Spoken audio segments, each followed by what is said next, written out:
Hello guys, good morning. This is Ajen. Welcome back to my channel. So, as usual, dito na naman tayo sa Naiya for another travel vlog. So, for this episode, pupunta tayo ng Zamboanga Basilan, Sulu, Tawi-Tawi, or also known as Zamba Sulta na travel. Medyo kabado in a way kasi ito na natin yung pinaka DIY travel ko ever. So, I'm with a friend, si Farah. Nakasama ko na siya ng Romblon. So, siya yung medyo kahit pa paano gamay ang Zamba Sulta. In a way. Pero, ayun. As in, wala akong hotel accommodation. Walang anything. Walang tour booked. As in, talagang flight lang. So, legit, bahala na ang buhay namin mamaya. Ganyan. So, it's 5:05 AM, 6:25 yung flight, and then flight namin to Tawi-Tawi later this afternoon para mga 2 PM, ganyan. And then the adventure begins once we arrive in Tawi-Tawi kasi literal wala kaming binook of anything. So, good luck to us and see you guys later.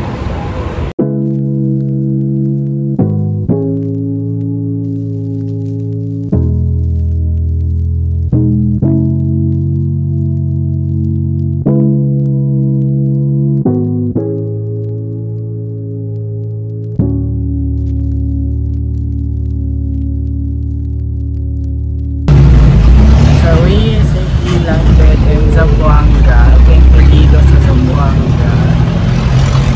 First trip, jeep. Punta kami sa kapatid ni Farah. Doon muna kami while we wait for our trip to Tawi-Tawi by 2 PM. Let's go!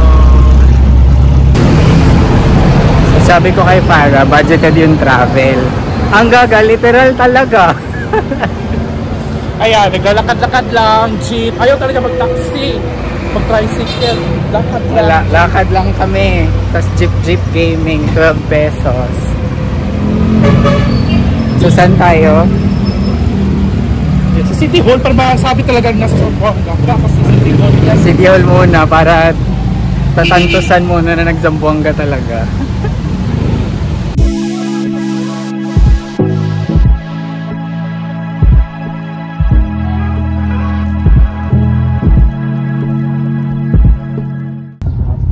So we're actually planning to eat here kasi sabi ni Farah ito yung masarap dito, kaso fortunately yun nga 4 o'clock pa yung open. So probably pag uwi na lang namin pagbalik dito after all the travels. So ito yung knickerbocker, para siyang halo-halo, may mixed fruits ba to? Oo. Tapos may gulaman. And then may ice cream. Tikman natin.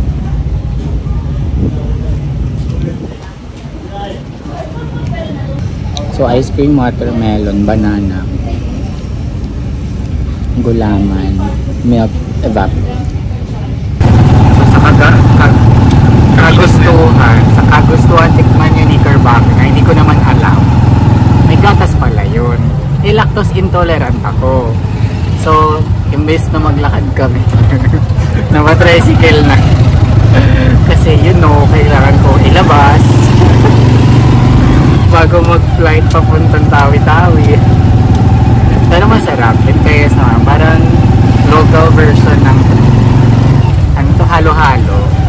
It's just that may fruits kasi siyang kasama. So, we took the trike going back kasi lactose intolerance. Pero binayad namin is 100. Nung tinanong ko kung magkano, ang sagot, kayo na bahala. So parang good. So hindi ko sure kung magkano talaga, pero 100 na lang binigay namin from Paseo del Mar. So anyway, dito na kami ulit. 1 kilometer lang yun. Ayun, 1 kilometer sa daan. Anyway, see you later. We are heading to Tawi-Tawi today. Ay, pucha, kala ko picture. So, mga ilang oras na kami nag-ikot dito, tapos Tawi-Tawi na. medyo hindi kan maharang to isa.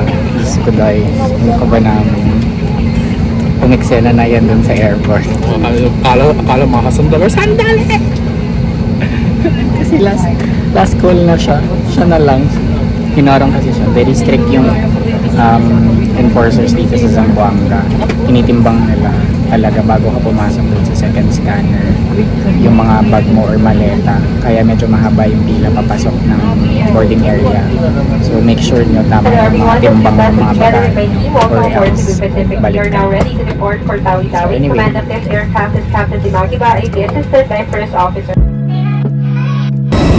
and we've safely landed in Tawi-Tawi. Wala, excited ako. I can't believe na mararating ko to. Goals here. Pero anyway, let the adventure begins. So paglabas ng airport, yung mga police would ask you to register on their logbook sa office nila. To be sure, especially if you're a local tourist. So yun, wala kami binook na accommodation pero may kilala si Farah kasi. So dun kami maki-ampon, papaampon kami. Pero ayun, I'll guide you through here pag medyo nakaano na kami. So see you guys later.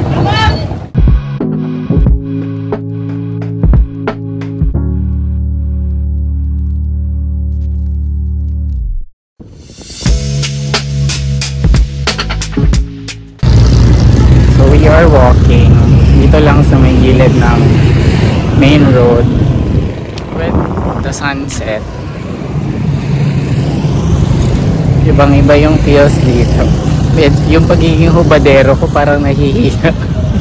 I don't belong here. But anyway, in fairness kasi tahimik, I mean very peaceful. So, wala pa akong masabi kasi wala pa yung super chill pa. Then like stroll lang.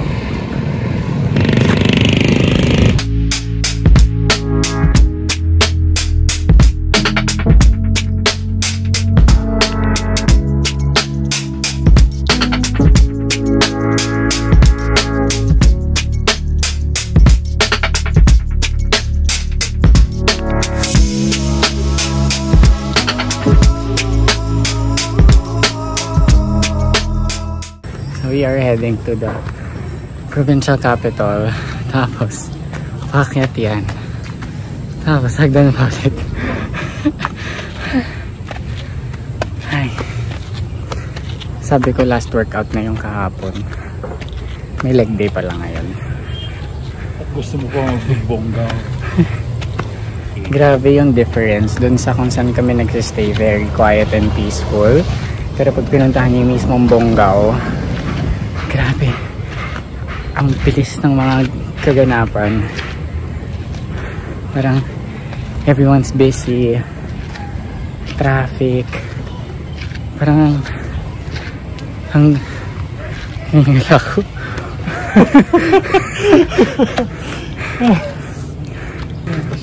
So ayun nga, dun sa may Bonggao sobrang busy life, para siyang city life na parang Metro Manila, ganun. Sobrang busy.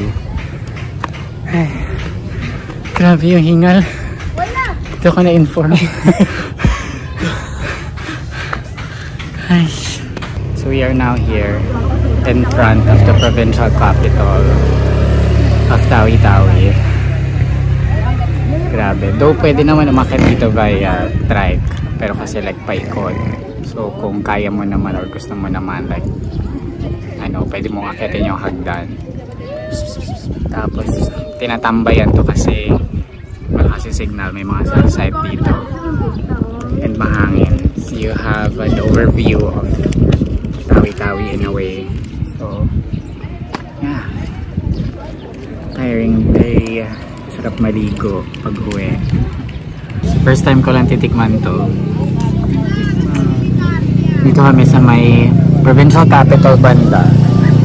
So may mga kainan, tapos may mga tables sa gilid where you can eat Bali, itong mi goreng is 60. Tapos, ayun, bumili lang kami ng Mountain Dew sa iba. Let's eat. Lunch and dinner na namin to before heading back kay Ate Sidang. So we're back after a very tiring day today. We're here sa place ni Ate Sidang. Si Ate Sidang ay naging kakilala or kaibigan na rin ni Farah nung mga time na nandito siya. Unfortunately, wala na kasi kami mabook dahil fiesta pala dito on the 24th. So good thing na lang din may connection si Farah. Pero si Ate Sidang, nag-refer din siya ng mga guests, especially coming from Manila. Anyway, so far so good sa experience here. I mean, hindi ko akalain na mapupuntahan ko to in my wildest dreams. Pero here I am, and in terms of safety, which is parang mga reasons naman, especially yung mga taga Manila, I don't feel unsafe. Kanina naglakad-lakad lang kami. May mga tricycle moments, pero more lakad kami kanina ng mahahaba. Pero you won't feel unsafe naman. So, super okay lang. But dito sa area, sobrang peaceful, yung tahimik. And then dun sa city proper, grabe, sobrang busy, fast-paced lahat. Tapos, yung traffic na tricycle, hindi sasakyan. Ganon. Pero, life is very simple here. Deserve din ni Tawi-Tawi ng limelight, hopefully, and mabigyan din sila na assistance, especially the national government, because I don't think talaga na nabibigyan sila dito. I think kailangan din nila ng assistance here. So, sana mapansin ng national government. And ayun, well, anyway, tomorrow island hopping kami, and then the following day gaya na kami to Cebu. So, let's see. And I guess good night na muna to. Kasi pagod na rin talaga. I just want to sleep. So, see you guys tomorrow.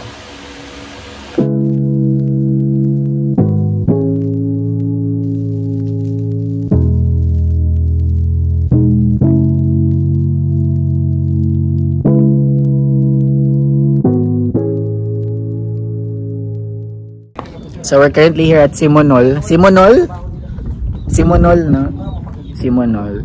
So, itong area na to, bawal daw talaga ditong mag-dock. Kay Gov to, hindi niya pa ina-open for public. It's just that meron kasi kaming kasama na kailangan magpalipad ng drone, nakapagpaalam na siya. So, pinayagan kami, pero dito lang sa docking area. So, now, ayun, lumublob lang ako kasi naiihina ako. Walang CR. Or siguro meron, pero hindi pwede. So, lumublob lang ako para umihi. But anyway, may two islands pa kami. So, see ya!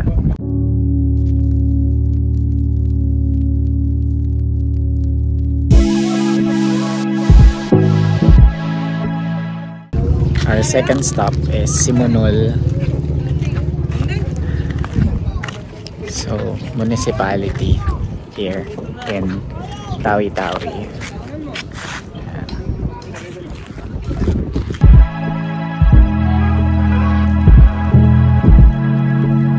So dito, pwede kang makahiram ng traditional na lanadamit para makapasok din doon sa mosque.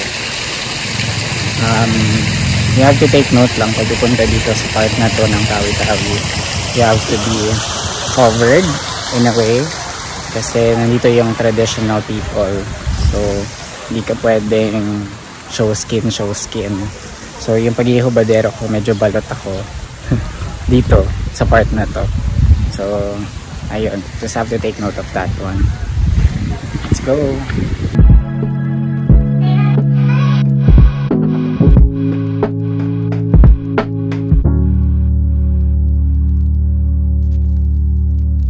So, sacred daw yan.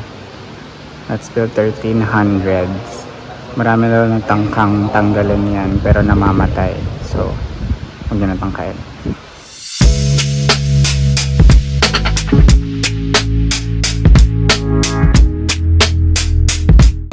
So, ay, naiwan ko yung eco bag ko doon. Buko pa rin naman, walang nawala. Ganun kapit ang mga tao dito. Sa Manila. Sa Manila pa to, wala na. Wala pang 5 minutes, wala na yan. Wala na po.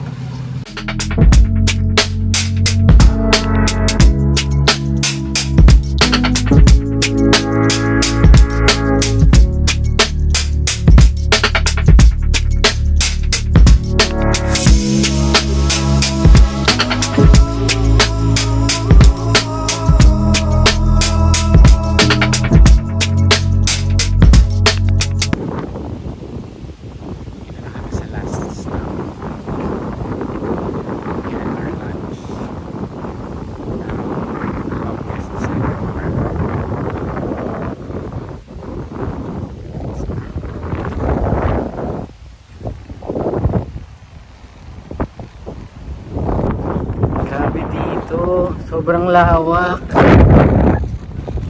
Kala mo nasa deserto ka na. Paikot pa yan hanggang doon. Amazing.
Good evening, guys. So we're walking, hanap ng alak. Fortunately, syempre hindi naman lahat. I mean, halal din kasi. So, pero meron daw sa may MSU. So hindi ko sure kung sarado pa. So balik na lang din kami sa accommodation. Anyway, mag-good night na ako kasi hindi ko na alam kung may gagawin pa kami or wala. So, see you guys tomorrow. Grabe, negro na ako. Namumula na yung ilong ko.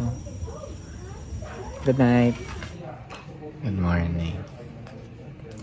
At 6 AM. Nakawash up na ako ng face. Medyo ma-update na yung mukha ko ng slide.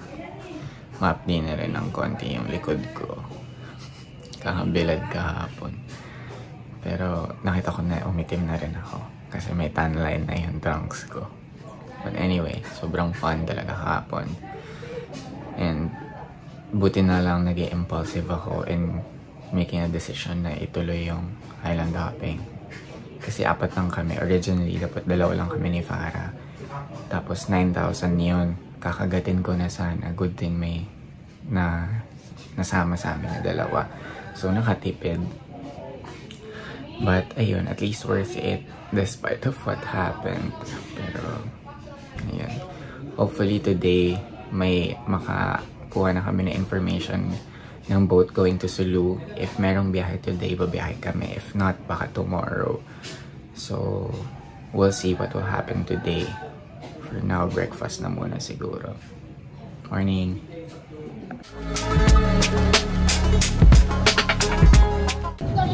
So, we're currently here sa my White House. Nandito yung, ano to? Lepa Festival. Lepa Festival. So, yung mga bangka-bangka, gano'n.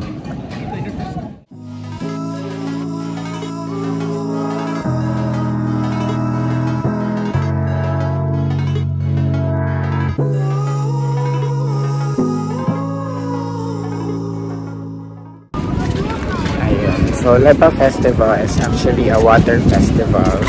Pero through boats, papakita ng bawat municipalities yung kanilang mga traditions and cultures. So, ayun. So, nakikita natin kaya medyo may mga differences on the boats. So, yun yun. Per municipality siya.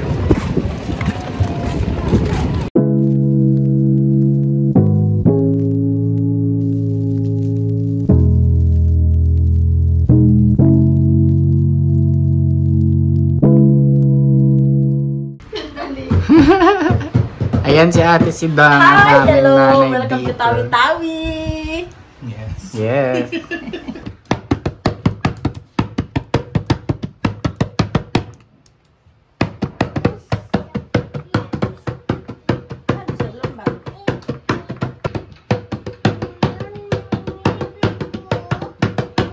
Ay, hindi, tuturuan mo raw ako paano kumain, di ba? Yung nga yung ko. Sige, so, paano una? Tanggalin mo muna yung mga... Anak, Mga- ikanap! Anak! Lili. Kada mo ano pang Lili, ano? ito. Kagang.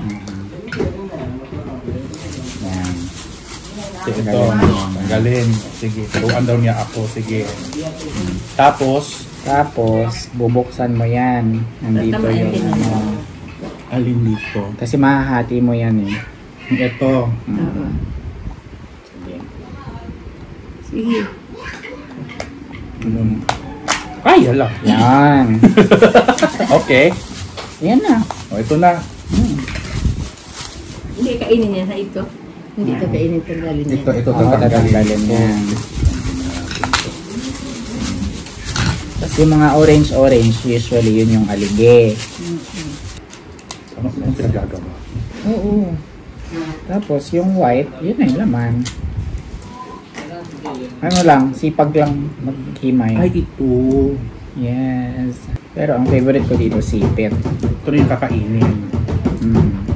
Patis na may kalamansi. Check mo baka balat na yung kinakain mo. Manamis-namis siya, no? Pero masarap siya pag may patis na may kalamansi. Let's eat.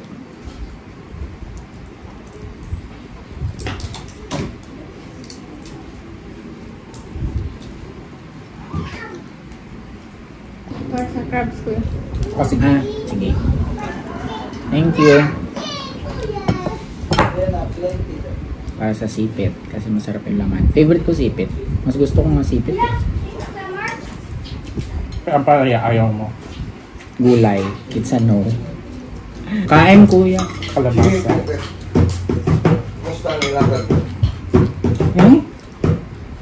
Ganda nung Lepa Festival. Yan, namit niyo na si Ate Sidang. Pag naisipan niyo magtawi-tawi, yan ang magiging mother niyo dito. Grabe yan mag-alaga sa ano. Ako first time ko lang din siya makilala. Ito kasi ano na yan eh, dito na yan eh, anak na yan ni Ate Sidang. Gabi ng aruga. Aruga talaga. Arugang nanay, ganun. Maano lang, yan. Squirt. Squirt. Oh. Buti nga may ganito. Yan. Tapos, well, pwede mo siyang putulin, tapos saka mo siya.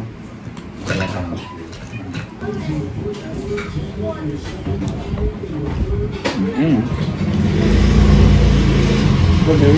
Tapos minsan, yung mga nakasiksik, yung kunyari sa corner, yung sa joints, etong tusok, yun yung pinangkapukpok siya. Pag di kaya abutin ng daliri.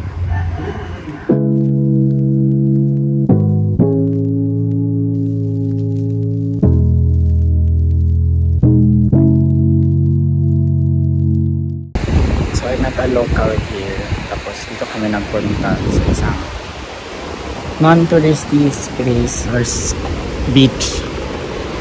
Yan, sobrang tahimik kasi wala kami lang. Peaceful lang. Waves lang talaga. Nice, nice. Pero medyo away siya from the city. So, kaya hindi rin siya puntahin. Pero ganda.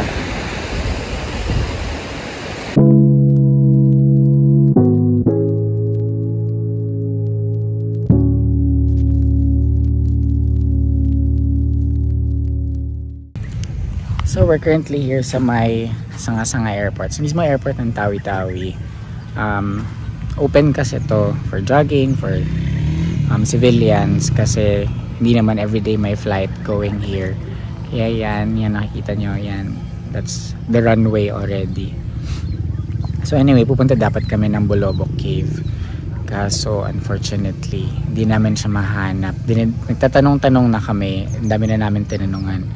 puro lagpas na kayo, so babalik kami. Tas dun pa, tas pagdating namin nandun pa, babalik na naman kasi lagpas daw. So hindi siya nagpapakita. And if medyo subaybay kayo sa channel ko, sa travels ko, especially yung sa El Nido, alam niyo naman na something happened during my trip there. So sabi ko dun sa kasama ko, baka it's a sign na rin na wag nang i-push yung Bulobok Cave. Kasi hindi talaga namin siya makita. We were already there sa area. Pati yung Marines na napagtanungan namin, tinuro din kami on certain area pero hindi pa rin namin nakita. So wag na lang i-risk.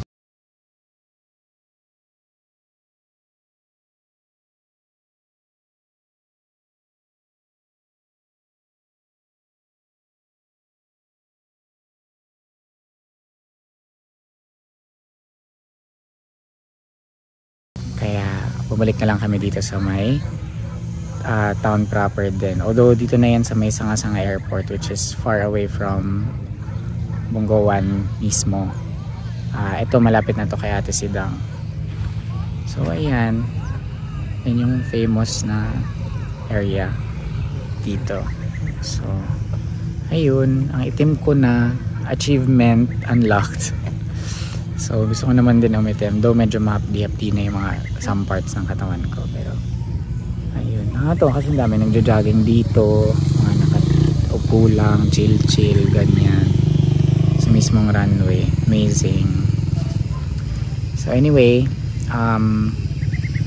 ito na din siguro yung last day ko dito sa Tawi-Tawi, cause may biyahe daw pa Hulo early morning tomorrow, like madaling araw. So kakagatin na namin yun if ever. Kaya this would be the last part of my Tawi-Tawi vlog. So probably I'm gonna see you on the Sulu one. So hope you like and subscribe and stay tuned for the next vlog sa Sulu. So bye!